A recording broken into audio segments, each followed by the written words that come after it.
My wife made me choose between a vasectomy or no sex. I chose no sex and now she's mad. My wife and I have been married for 7 years and have a 3-year-old daughter. We both agreed that we only wanted one child, so we are good. She recently told me to get a vasectomy because we weren't going to have any kids anymore and she wanted to stop taking birth control. She told me that her friend's husband got one and that they are having a good experience with it. I told her that I get that she wants to stop taking birth control and I fully support her decision, but that I will never get a vasectomy because I don't feel comfortable getting one and I will not alter my body if it isn't necessary and that I will never change my mind about this. I suggested that I can just wear a condom like I used to when we first started our relationship, so she doesn't need to take any form of birth control and we can continue our sex life. She basically got mad at me over this, and even told me that if I don't get a vasectomy, we will not have sex anymore. I made it clear that I'm willing to wear a condom every time, so there isn't a problem. She told me that I'm either getting a vasectomy or we aren't having sex anymore.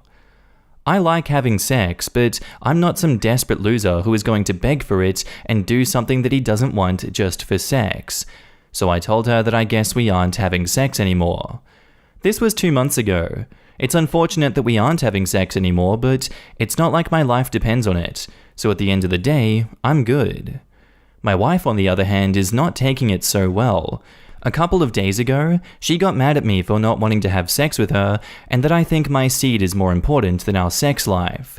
She also said a bunch of other things to try and tell me to get a vasectomy. But just like before, I told her no, and I made it clear to her that I'm willing to wear a condom. Again, it is unfortunate that we aren't having sex, but at the end of the day, I'm good. I don't want this stupid fight to lead to anything more, and want a healthy way to deal with this. How could I make it clear to my wife that she is making a big deal out of this for no reason? Something like, this shouldn't be a big deal for us because we have gone through so much more. Edit. I like how some people have worded this. My body, my choice. And now in the comments, I wish all the people would quit picking on the OP. Why is it so hard to understand his seed is so much more important than his relationship with his wife?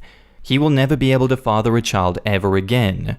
You know how hard that is on a man to not be able to become a father again when they are not planning to?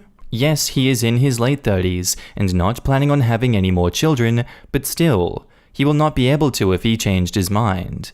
Say if his wife changed her mind and wants another child, what would they do then? If this ever happens, she's going to be grateful for the wise decision her husband made about putting his seed above them having a sex life. I feel like the best approach would be you guys just need to talk about what your reasons are for your stance. Why is she so against condoms? There may have been a reason you guys stopped using them previously and then switched to a hormonal method. Did she have a sensitivity or allergy? Or is it just personal preference? Same with your vasectomy. Are there particular reasons why you don't want to get one? It is your body and your choice, but worth explaining to her why you were against it. Ultimately, if neither of you are willing to concede, then you are probably going to have to separate. Sex is an important part of most relationships, so you are going to have to decide between what is most important, both being adamant about your views and probably separating, or one of you taking one for the team and saving your marriage. This, though, it really is your body, your choice, for both of you here, but you are both going to have to accept that this may be a marriage-ruining impasse, if so. Neither of you want more kids, and don't want to have sex without some form of birth control. The only form of birth control she will accept is the one that you won't accept. You have a right to not alter your body, she has a right to not alter hers, or to continue using hormonal birth control. But it is a fundamental sex-ending, and therefore likely marriage-ending, impasse, without a solution unless one of you caves completely, because it doesn't seem like there is a middle ground solution. I also think she's feeling a bit resentful because she put her body through changes and side effects for years for both of your pleasure. Hormonal birth control are no joke. And when it comes to her asking you to put your body through a change, you are not willing to compromise. I also think, by the way OP is talking about it, there is very little empathy towards her, and maybe why she is making that choice. You guys need to remember you are a team and talk this out. I understand both sides here. I don't trust condoms. They rely on perfect use, and my preference has always been to use condoms with birth control pills. Birth control pills always have a ton of side effects for me, so I understand at some point throwing my hands up about them and just being over it. She doesn't want more children. OP agrees, there is no pill-type solution for men, which is a damn shame since the research into men's options was only stopped because of the side effects, which were the same side effects women's options have, and I can't understand that. So that leaves a vasectomy, which you don't want for reasons. There is no solution here, so no sex. If you don't want a vasectomy, you don't want one. That's fine. I can't fault her rationale here though. I didn't demand my husband get a vasectomy because a tubal was much more invasive, but I did ask him to after our child, and he agreed to. He was down for one day and recovered no issues. We aren't worried about reversal though. I'm not saying there is no possibility of issues though, it is still outpatient surgery. And now onto the update. Since the last time, a lot has changed. Like a lot of you suggested, I started to communicate honestly and open with my wife about everything. We heard each other's concerns out and were able to understand each other better. This already cleared up a lot of the tension we have been having over the past few months. We also had our first session of marriage counseling, and this cleared a lot of things up for us. Our counselor basically explained that when we both have sex, whether that is with protection or not, we have to accept the fact that there will always be a risk of pregnancy, and if we want to completely eliminate this risk by undergoing a surgical procedure, that this is a personal matter that we have to decide for ourselves, and we can't push on our partner. This also cleared a lot of the tension between my wife and I. We even started having sex again using a condom because we both felt comfortable with it and it was great. We also discussed different options of contraception, and we are looking into more the use of a copper IUD since this does not contain hormones and doesn't affect the act itself. But for now, we both feel comfortable using condoms and might just stick to it. My wife even said she might look into getting tubal ligation, and I'll support any decision she decides to make. All in all, things seem to get better, and we will both keep working on our marriage. As someone who has a copper IUD and loves it more than basically anything else I own, I'll be the first to tell you that it absolutely does affect the act itself, as well as every period she has for the rest of her life. Also, I hope she decides on neither. Both will be far more traumatic than a vasectomy. I know it's just one person's anecdote, but getting a vasectomy was the best decision I ever made after we had our second. Had the initial consult, procedure in the office was a couple hours from arrival to departure, followed by maybe 24 to 36 hours of ice packs and a few verification tests weeks later. Ever since, not a single problem. Even made getting inguinal hernia surgery a few years later far easier because the surgeon didn't have to safeguard the spermatic cord in the same area as my hernia. Yes, it's your body and your choice, but it also has an impact on the marriage. If your wife is considering tubal ligation instead, I feel sorry for her. That's abdominal surgery, even when done laparoscopically. She's going to be laid up for at least a week, and depending on how her healing progresses, could be as much as 3 weeks. Hope you're ready to take over 100% of the household duties while she heals to help maximize her recovery. And our next story is titled, Me, 26 female, with my daughter, 4 female, mother, 30 ? Female, at her kindergarten brainwashing her. So I don't even know what title to put to this. It is completely absurd. I am a working mother of an adorable 4-year-old girl, Katie, have a really good job which I landed straight after uni. My partner and her father, let's call him Jay, is completing his PhD. Due to our workload, our little one is going to a small kindergarten near our place. One day my daughter came up to me for cuddles after work and asked, "Mummy, when are you going to stop working?" I assumed she meant when I'm taking my summer holidays off, and I told her in a few months so we can visit Grandma and Grandpa. After further discussion, I realized she meant, when am I quitting my job permanently? I asked her what made her think so, and she said, because mummies are for home, daddies are for work.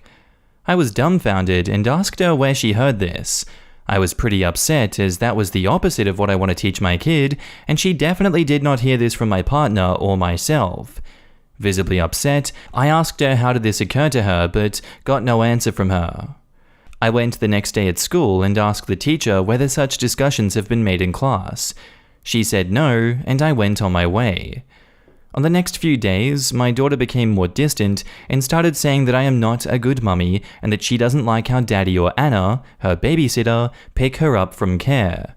I am the one who drops her off, and in general, complaining mostly about me having to work. I sat her down again calmly and asked her what's going on. Those things have never been a problem before in my family, and she seemed to enjoy her after-school time with Dad or babysitter. Again, she didn't say anything and just asked me when she can go play with her new friend from daycare, May. Being at my rope's end, I asked my pedo-psychologist friend to sit down and have a chat with my daughter and see where the problem lies. Lo and behold, May's mum, who had been supervising their playtimes a couple of times, and at whose place my daughter has been, was making digs about me being a working mother. May's mum, Jen, is a homemaker, while her husband works in the banking sector. She seemed quite pleasant, and I've been around their place a couple of times before, accompanying my daughter. Due to this, I trusted her to supervise my kid and have her at her place. I should mention that she has been insisting that my partner and I visit her place more often, but with a job, a PhD, and a kid, it's impossible. Anyway, from what my friend told me, the drilling has been going on for a couple of months, and Katie told her that her mum's friend always does all those nice things, and asks her if she likes that she is always home, making all those nice things, and making herself pretty. Like, really? I cannot even believe I'm typing these things. I cannot believe this is happening. I haven't confronted Jen yet, but I think I should. What do I say? I don't want my daughter to lose her friend due to her crazy mum, but for now, these two haven't been hanging out much outside of daycare. My daughter is still pissy and complains at her dad and Anna when they come to pick her up every single day. And now in the comments, because you haven't spoken directly yet to May's mum, I would bring it up in conversation with her that you have heard these comments from your daughter and kindly ask that she stop. Say that you are not comfortable with your daughter hearing this. However, it is already affecting your relationship with your daughter, and that is huge. I know you are wanting your daughter to continue the friendship, so the only way may be allowing them to play at your house or other people's houses. Be direct. Even the cost of a friendship that you may not choose to continue, you need to let Jen know that this is not okay. Intimidate her and shame her for thinking these comments were even remotely acceptable towards a child. Children are impressionable, and she's taking advantage of the trust that you put in her. And OP says, I've been thinking about the two little ones playing at ours, but so far I've been avoiding Jen, hence I'd like to find a good way of talking to her. Don't listen to me, non-parent child-free male. I'd slap the crap out of someone doing this kind of crap. The first 6 or so years are so important for development, and to just throw some backwards-ass 1950s crap at your kid without your permission, I would be beyond pissed. It is very understandable that you do not want your daughter to lose her friend, but at the same time, your daughter is becoming more and more distant to you. What is actually more concerning is that your child holds the opinion of May's mum higher to yours? It seems like there is a communication breakdown here. First of all, let me just say that I am not blaming you or questioning your parenting skills, and if it comes off that way, then I apologize. However, as infuriated as you are with May's mum, you should focus more on strengthening that bond between yourself and your daughter because that is more important here. She should hold your opinion higher to May's mum, so perhaps you can speak with the child psychologist on tips on how you can strengthen your bond. And OP replies, Hey, thanks for your input. I think I left a crucial part out of the post. I'm already in collaboration with my psychologist friend on how to approach my daughter, and I've spent the weekend bonding with her, something I've planned before the events. Both my partner and I are active in her upbringing. We even try to involve her into our jobs and make her excited about things. I work in public engagement and have been actively collaborating with her school for the organization of certain activities, with the kids for example, on top of having her help me organize certain activities. My main concern was that she went from my biggest fan and the biggest fan of my work to I don't like you working. And it hurts me because I've put a lot of effort into finding a balance in our lives. Point is that I don't want to forbid my daughter from seeing her friend, who is lovely by the way, rather than win certain respect in her mum's eyes. I messed up my post, I guess. Sorry. And they replied that, quote, I don't want to forbid my daughter from seeing her friend. You may not want this, but it's what you should do. Your daughter would feel happier inside if she wasn't getting conflicting information. That stuff is very confusing to a child.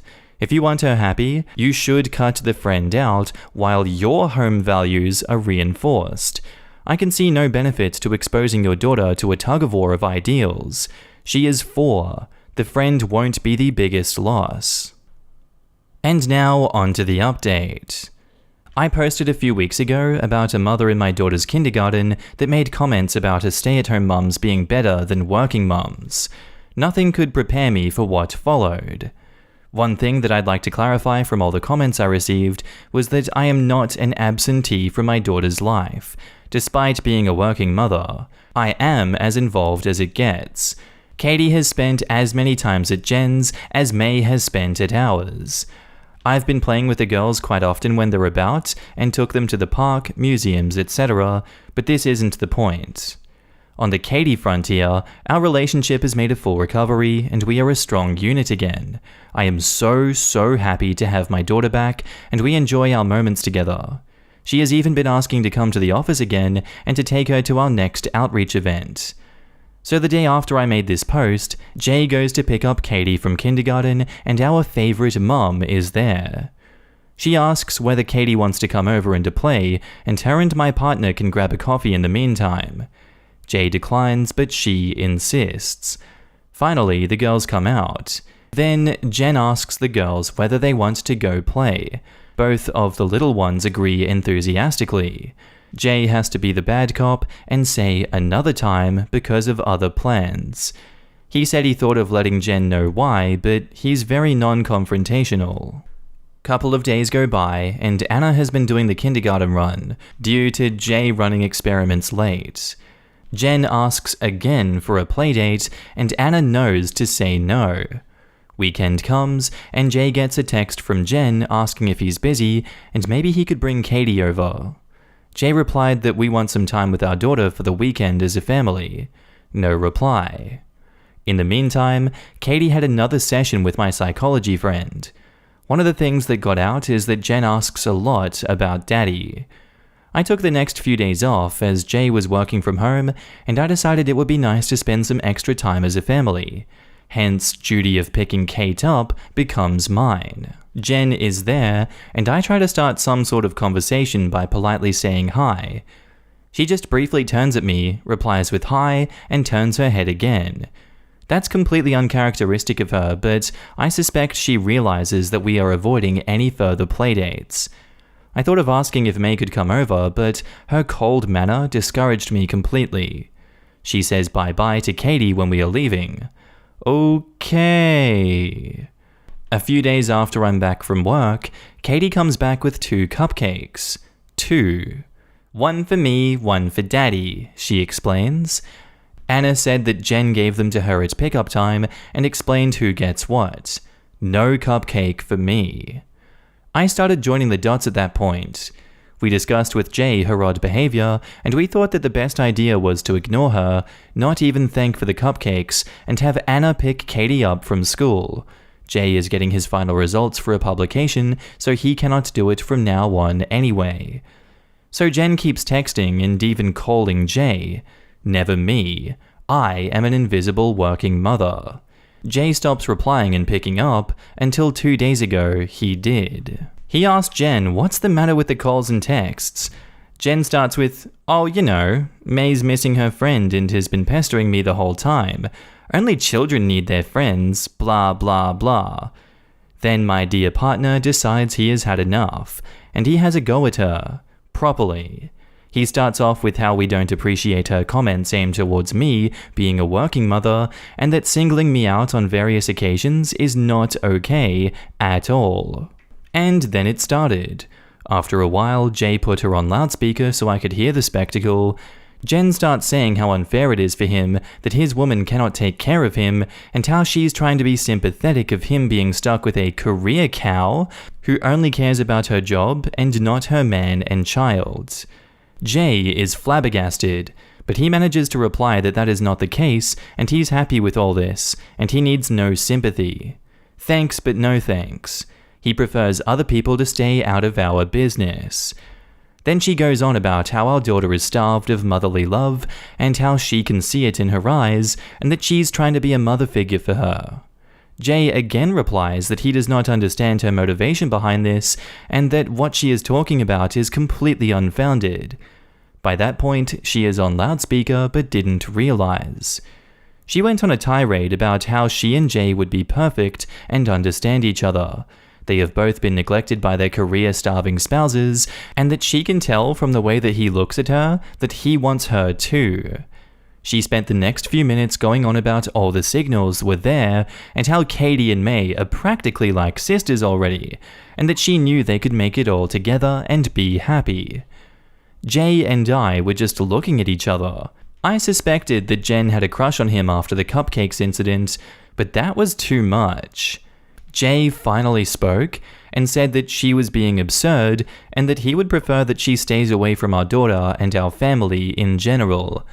I took my turn saying that I heard most of the conversation and I wanted her to delete our numbers and never bother us again. She said that Jay has been lying all this time to me and that they have been sleeping together. Alright. She then hung up. That was some crazy crap that we never saw coming. We both blocked her mobile and home number and decided to pull Katie from the kindergarten. She will be temporarily attending the daycare program at Jay's university. Our phones have been receiving some anonymous calls and texts from another number. We are unsure how to proceed on that. Anyway, that was some fatal attraction crap right here. I hope that this is all behind us. And now in the comments, holy crap, that escalated quickly. Good on you and Jay for acting in a calm and mature way. I would second the person who mentioned the restraining order if Jen continues to try to contact you guys. She is clearly a lot more insane than anyone suspected. I feel bad for her daughter. The kind of motherly love coming from a woman like that terrifies me. OP says, poor May indeed. We've been thinking a lot about her and her dad that have to deal with this woman. I'd probably work a lot more than usual too if I was married to her. Yikes. And OP says, true. It's just so sad. Wow. If she continues contact, you may want to pursue a restraining order. OP says, yeah, we thought about this in case she shows up at our place or something. For now, we decided not to make a deal out of it or tell her husband. We really don't want to get involved in her crazy. Oh my god, I was hoping you recorded that crap going down. Oh well, it might not be legal in some states for you to do that. What a plot twist. Jen was living in her little fantasy land and making all these delusions up just so she can spend time with Jay. I'm glad that you have two grown-ups in your family to see the truth of the situation. And OP says, I'm not from the States and I don't know how it works here. I'll look into it though. Huh. So she was completely projecting her feelings towards her husband onto you, and wanting your husband as a replacement. Did not see that coming at all. As the other poster said, you may need to pursue this legally if she keeps on harassing both of you. Remember to keep a hold of everything. Good luck with the crazy. And OP says, I don't think anybody saw that, but to use my own child as a vehicle for this, that's just vile. And yes, we will take further action if she doesn't stop. I just hope she does, and we can leave this whole thing behind us. Keep in mind that she may not just harass you, but may also start targeting your daughter. I know she's young, but try to keep your daughter somewhat aware of the situation. Crazy people will do crazy things no matter what age the victim is. And OP says, we are trying to keep Katie as out of it as possible. She asked why she cannot go to the old place anymore, and this is quite miffed because all her friends are there. She has only been at the new place for a few days, and she is making progress. I will discuss with my friend to find a good way of letting her know though. It's so annoying. We can't go to our favorite park, and she's losing all of her daycare friends. And now on to our final update. So I posted these a few months ago, and given it all generated some interest, I decided to post the conclusion. In the end, things kind of solved themselves. After all the advice you guys gave me, I decided to speak with May's dad and tell him what happened before ordering a restraining order on Jen. We needed to look into that as well, as we are not US residents. The harassment continued for a couple of days, and it prompted me to write him an email. His work email was the only contact detail that I had. Turns out I didn't have to. 3 days after my post, May and her dad appeared on our doorstep.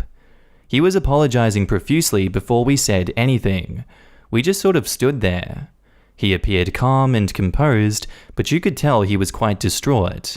Apparently, he knew that something was off for a while, and she has been mentioning Jay as an example father for a while. Lately, he noticed Jen getting out of bed in the middle of the night with her phone. She was indeed calling in the night sometimes, and being irritable in general.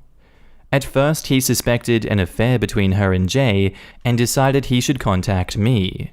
He snooped her phone, laptop, and found a second phone that he didn't know about, and started looking into things. When he saw all those messages, he decided to confront her, and all hell broke loose.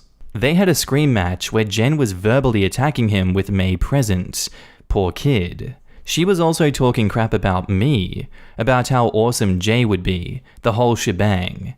At the end, she tried to physically assault him, in front of their kid, and that's when he grabbed May and left. He asked her to leave in 3 hours, or else he would call the cops on her. He then mentioned that Jen and himself had marital problems for a while. She was supposed to be a stay-at-home mom in order to raise their daughter, take care of their amazing place, and potentially expand their family. He comes from old money. He didn't say it that way, and he was happy that he found a woman to share his values with. Instead, he had to pay people to do most of the things around the house and have May in the kindergarten while Jen focused on her image. Expanding their family became soon out of the question, and she has been quite resentful and neurotic for a while. We laid out the timeline of events, and he took it calmly. He made sure no one was hurt and that Jen hadn't been around our place. She somehow hadn't, and asked whether we want to press charges. We mentioned the restraining order, and he said that it would be actually beneficial for everyone involved. He was very apologetic about us having to pull Katie out of the kindergarten and all the harassment that we sustained. He seemed to have learnt his lesson about being so absent from home. I forgot to mention that while he was at our place, Jay's phone blew up with texts and calls from a random number. The messages ranged from how Jay had ruined her life, to how her heartless husband left her and took their kid, and she needs support and somewhere to stay. What the actual hell? We set the motions for the restraining order the next day, and she stopped initiating any sort of contact. After a while, her now ex-husband called us to thank us for everything and give us a small update. The fact that Jen got a restraining order, on top of him having access to top lawyers and the whole assault incident, I assume, has granted him temporary custody of their daughter, and he hopes to make it permanent. He intends to move to a country near his parents, where May is for now. From what I have seen from him, I bet she will soon be educated in some of the best boarding schools around. As for Jen, it seems she won't get much custody of their daughter in the end. He didn't mention much about her, and I didn't want to hear about her either. My family is doing well. We have left all of those things behind us. But I'm willing to leave a door open for May and her father, and my partner is happy with that as well. We also have a new puppy. Anyway, thank you for all the advice again, r/relationships. Anyway guys, that's where I'm going to end the episode for today. I do hope you enjoyed. If you did, let me know what you thought about it down below, and I'll see you in the next one. Bye.